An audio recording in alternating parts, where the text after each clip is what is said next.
aja ditinggal kapribaden ketimuran.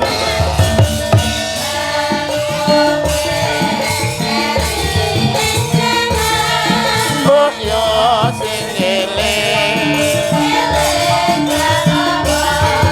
iku budaya.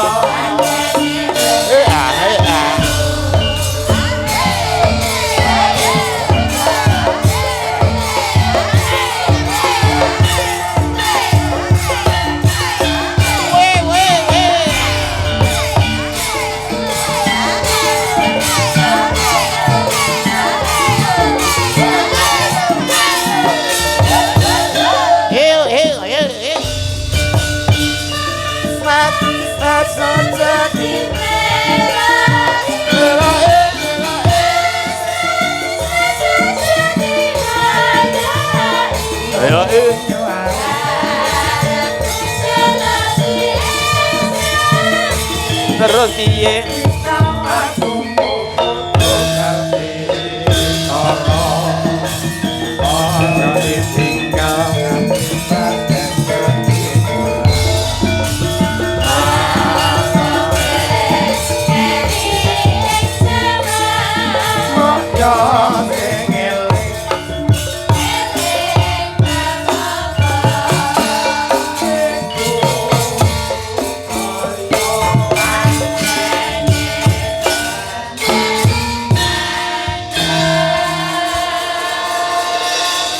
Boleh.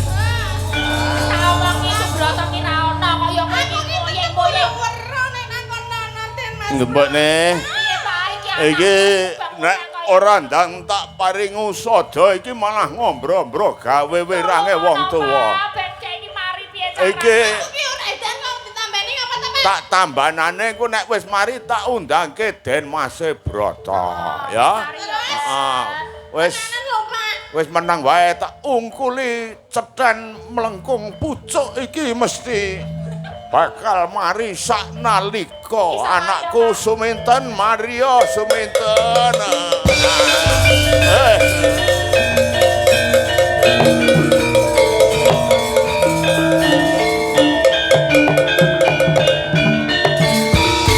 Wah, monggo Den Mas Broto. Betul.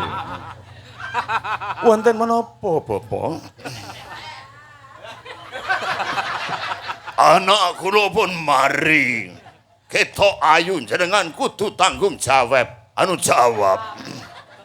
Broto.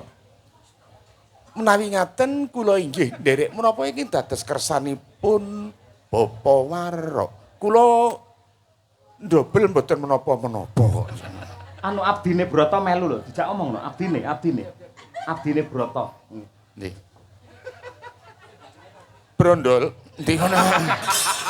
Brondol barang. Brondol adine Broto iki. Yen to aku dhaup sakloro niku nayogyane apa ora sliramu? Ora to, ya wis. Apa wis wangsulan?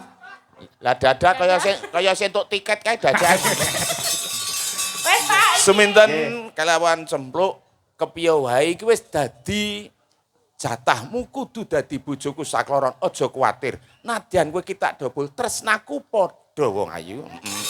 Aku Senen rene, Selasa rene, Rebo rene, Kemis rene, Jemuah rene, Setu rene, Minggu prei ya. Neng puskesmas nggih monggo. Matur nuwun. Matur nuwun Mbah Waluyo, matur nuwun nggih.